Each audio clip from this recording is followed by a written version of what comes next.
السلام علیکم ورحمۃ اللہ وبرکاتہ۔ ان الحمد للہ نحمده ونستعینه ونستغفره ونعوذ باللہ من شرور انفسنا ومن سیئات اعمالنا من يهده اللہ فلا مضل له ومن يضلل فلا هادی له واشهد ان لا الہ الا اللہ وحدہ لا شریک له واشهد ان محمدا عبدہ ورسولہ یا ایھا الذین آمنوا اتقوا اللہ حق تقاته ولا تموتن الا وانتم مسلمون اما بعد فإن خیر الحدیث کتاب اللہ وخیر الهدی هدی محمد صلی اللہ علیہ وسلم وشر الامور محدثاتها وكل محدثة بدعة وكل بدعة ضلالة وكل ضلالة في النار۔ اعوذ باللہ من الشیطان الرجیم۔ لقد كان لكم في رسول اللہ اسوۃ حسنہ۔ مسجد توحید دوستی شلفاٹا کے اس دینی پروگرام کے معزز مہمان ڈاکٹر عبدالحمید ظفر الحسن مدنی حفظہ اللہ اور اس پروگرام کی دعوت میں شریک دیگر علماء کرام، ائمہ مساجد، اہل علم اور اس مسجد کے ذمہ داران اور دیگر معزز بزرگوں، عزیز نوجوانوں، دینی ماؤں بہنوں، پیارے بچوں، آج کی یہ مجلس در حقیقت ہم سب کے مہمان اور ہماری عزیز اور معزز شخصیت ڈاکٹر عبدالحمید کے درس پر ہی مشتمل تھی، لیکن کچھ حصہ اللہ کے ہاں ہم لوگوں کے لیے بھی مقدر تھا اور ذمہ داران مسجد کی خواہش تھی کہ اذان تک یہ پروگرام چلے، اس لیے اس پروگرام کو اذان کے وقت تک 10:20 تک چلانا ہے انشاءاللہ۔ میری صحت متحمل نہیں تھی کہ میں آپ سے کچھ باتیں کروں، لیکن تھوڑا سا وقت آپ سے ملاقات کے لیے اور چند باتیں کرنے کے لیے ملا تو اس کو بھی میں بڑی سعادت سمجھتا ہوں۔ اس وقت مجھے ایک دو باتیں آپ سے کرنی ہیں۔ پہلی بات تو یہ ہے کہ ہمیں خیر کی کنجی بن کر کے رہنا چاہیے، خیر کی چابی، بھلائی کا کام ہم کریں، بھلائی کے دروازے کھولنے والے بنیں، بھلائی کی شروعات کریں، بھلائی کی طرف بلانے والے بنیں۔ دنیا داری کے کام، کاروباری نوعیت کے کام، بہت سارے پروفیشن ہمارے بیچ میں عام ہیں جس میں ہم ایک دوسرے سے نفع کاروبار کرتے ہیں، فائدے اٹھاتے ہیں، لیکن اللہ تعالیٰ کے دین اور دین کی طرف، توحید کی طرف، سنت کی راہ پر یا صراط مستقیم پر لانے کی کوشش کرنا اور اس کے لیے قدم بڑھانا، کوئی بھی تحریک، کوئی بھی مومنٹ کرنا، جاری رکھنا، یہ بہت بڑی سعادت کا عمل ہے۔ آپ دیکھیے ہمارے ہاں کاموں کی ترجیحات کیا ہیں، یہ دیکھیے ہمارے نزدیک سب سے اہم کام کیا ہو سکتا ہے؟ ایک مومن کے لیے سب سے اہم کام یہ ہو سکتا ہے کہ کہیں اللہ تعالیٰ کی بندگی کا کوئی مقام تیار کر دے جہاں لوگ جمع ہو کر کے اللہ کی بندگی کریں، اور جو جگہ روئے زمین پر سب سے بہتر ہو۔ پیارے نبی صلی اللہ علیہ وسلم سے سوال کیا گیا کہ روئے زمین پر سب سے بہتر جگہ کون ہے اور سب سے بری جگہ کون ہے؟ تو آپ نے فرمایا سب سے بہتر جگہ، اللہ تعالیٰ نے وحی کر کے بتایا کہ سوال کرنے والے کو بتائیے آپ کہ سب سے بہتر جگہ ہے روئے زمین پر، زمینوں پر اللہ کی مسجدیں ہیں۔ کیوں؟ وہ اللہ کی بندگی کے لیے ہیں، اصلاح نفس کے لیے ہیں، تربیت کے لیے، اللہ کے ذکر کے لیے ہیں۔ آپ بتائیے اس سے بہتر کوئی عمل ہو سکتا ہے؟ اس سے بہتر کوئی عمل نہیں ہو سکتا۔ اس لیے دل میں یہ لگاؤ ہے، ایمان جہاں ایمان ہے وہاں مسجدوں سے لگاؤ ہے، مسجدوں کی تعمیر کی لالچ ہے، حرص ہے۔ آپ بتائیے دنیا میں لوگ اگر تانے تہمتیں لگا کر کے اگر اس مشن کو بھی بدنام کریں، تب بھی اللہ کی بندگی کے مشن کو آگے بڑھانے والے لوگ جو سچے اور مخلص ہوتے ہیں وہ اس کی پرواہ نہیں کرتے. کیوں نہیں پرواہ کرتے؟ اگر اللہ کی بندگی کے لیے کوئی چھوٹا سا بھی حصہ روئے زمین کا اگر وہ قائم کرتے ہیں تو وہ اللہ تعالیٰ کی بڑی بشارت کے مستحق ہیں. ابھی ہم سن رہے تھے ڈاکٹر عبدالحمید ظفر الحسن مدنی حفظہ اللہ کی زبانی کہ ایک گھونسلے کے برابر بھی حصے دار اگر اللہ کے گھر بنانے میں کوئی ہو جاتا ہے تو اللہ تعالیٰ اس کے لیے جنت میں محل بناتا ہے.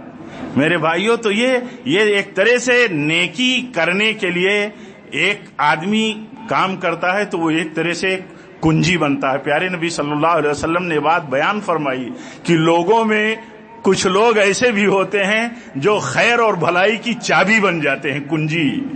وہ دروازہ کھولتے ہیں نیکیوں کا اور اس میں داخل کرتے ہیں لوگوں کو، داخل ہوتے ہیں خود، اور ایک مشن، ایک مومنٹ بن جاتا ہے. تو یہ فکر ہونی چاہیے ہم میں ہر ایک کو. آپ فرماتے ہیں صلی اللہ علیہ وسلم لوگوں میں کچھ لوگ ایسے ہوتے ہیں جو بھلائیوں کے لیے کنجی کا کام کرتے ہیں. ہم بھلائیوں کے لیے کتنا کام کرتے ہیں؟ صبح سے شام تک ہمارا کون سا عمل، کتنا عمل خیر اور بھلائی کے لیے ہوا؟ تھوڑا سا ہمارا اپنا جائزہ اور محاسبہ ہونا چاہیے. میرے بھائیوں، اس لیے یہ مسجد توحید کا قیام جو ہوا ہے، یہ جہاں اللہ کی توحید اور اللہ کی بندگی نبی صلی اللہ علیہ وسلم کے طریقے کے مطابق انجام دینے کے لیے دلائل کے ساتھ، علم کے ساتھ کوشش ہوتی ہے. آپ چند بھائی لوگ مل کر کے اس مسجد کے جو قائم کرنے والے ہمارے بھائی ہیں، میں بنیادی طور پر کسی کا نام لینا مناسب نہیں سمجھتا، وہ مل کر کے ایک ہاسپٹل بھی بنا سکتے تھے. لیکن آپ یہ بتاؤ کہ ایک ہاسپٹل بنا کر کے کیا وہاں اللہ تعالیٰ کی توحید، کیا وہاں اللہ تعالیٰ کی بندگی کے لیے نبی صلی اللہ علیہ وسلم کے طریقے کا مشن چلایا جا سکتا تھا؟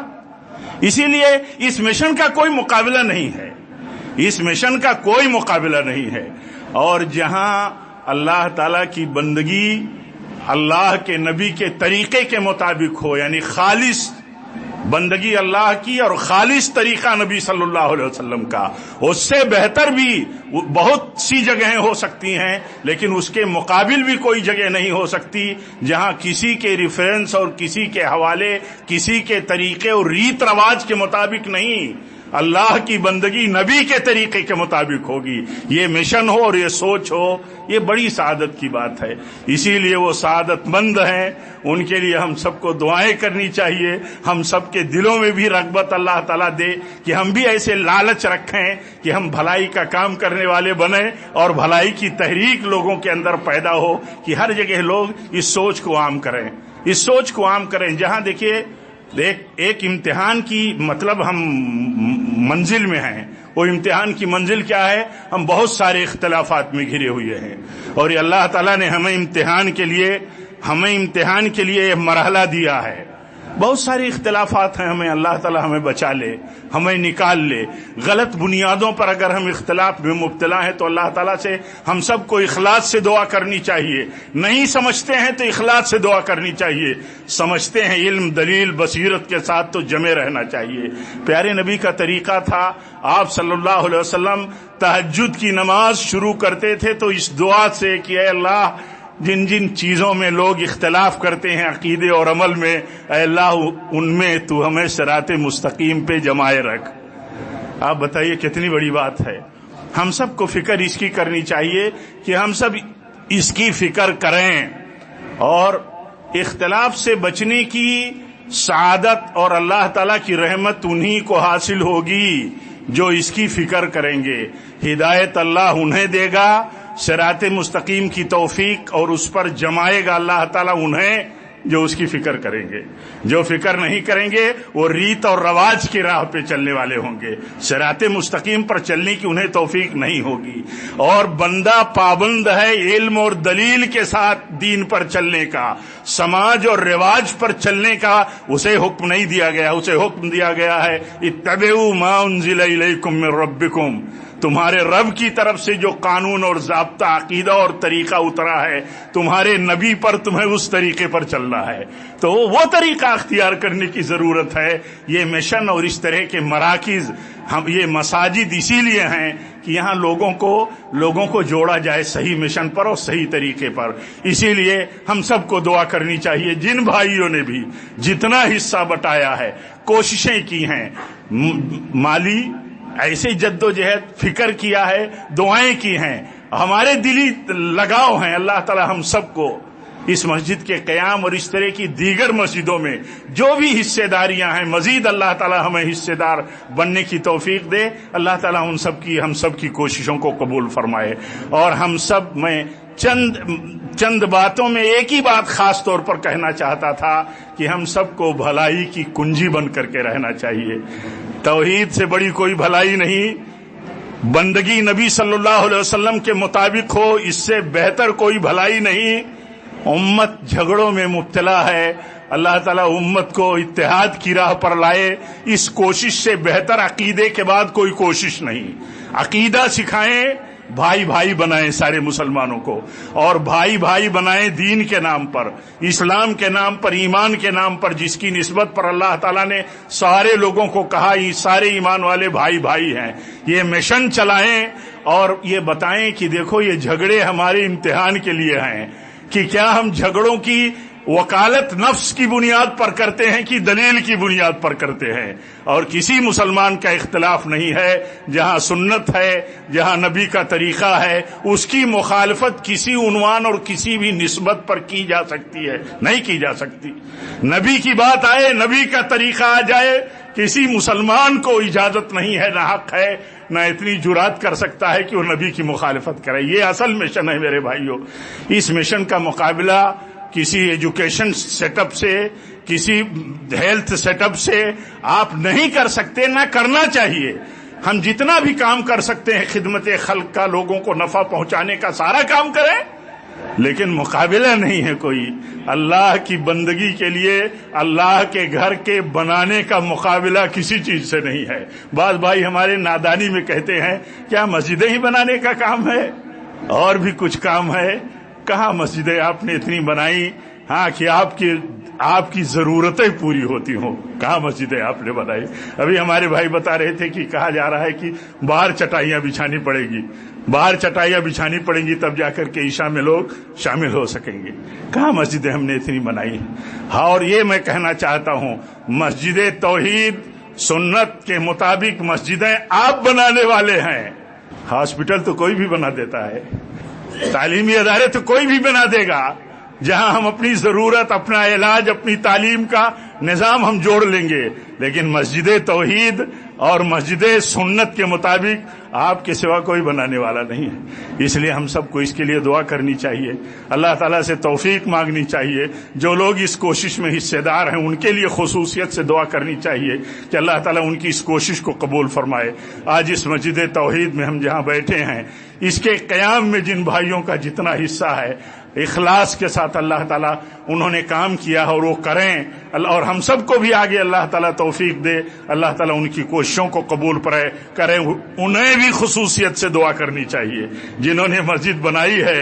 ابراہیم اور اسماعیل علیہ السلام کعبہ بنا رہے تھے تو دعا کر رہے تھے ربنا تقبل منا انک انت السمیع العلیم۔ انہیں خصوصیت سے دعا کرنی چاہیے کہ اللہ تعالیٰ یہ مسجد جو ہم نے بنائی ہے تو اس عمل کو قبول فرما لے اور اس کے فیض کو عام کر دے، اس کا فیض عام ہو جائے۔ انہی کلمات پر اپنی بات ختم کرتا ہوں، اللہ سے دعا کرتے ہوئے کہ اس مجلس میں ہم سب شریک ہیں، اللہ تعالیٰ اس مجلس کو ہمارے لیے مجلس مغفرت بنا دے، مجلس اجر و ثواب اور سعادت بنا دے، اور اس طرح کی دینی اور علمی مجلسوں سے اللہ تعالیٰ ہمیں زیادہ سے زیادہ فائدہ اٹھانے کی توفیق دے۔ جب تک ہم اے اللہ زندہ رہیں، تقوی پر رہیں، تیرے نبی کی سنت پر رہیں، تیرے نبی کی سنت پر، اور جب بھی ہماری موت ہو تو مسلک سنت پر ہو، سنت کی راہ پر ہو۔ امام احمد بن حنبل کے لیے کوئی شاگرد دعا کر رہا تھا تو کہتے ہیں میرے لیے دنیا کی بڑی بھلائی کی تم دعا کر رہے ہو، میرے لیے دعا کرو اللہ تعالیٰ سے کہ جب تک زندہ رہوں سنت پر رہوں، جب مروں تو سنت پر ہی مروں۔ ہم سب یہ دعا کریں کہ اللہ جب تک تو زندہ رکھ، سنت پر رکھ، تقوی پر رکھ، اور جب بھی ہماری موت ہو تو مسلک سنت پر ہو۔ وآخر دعوانا ان الحمدللہ رب العالمین۔ السلام علیکم۔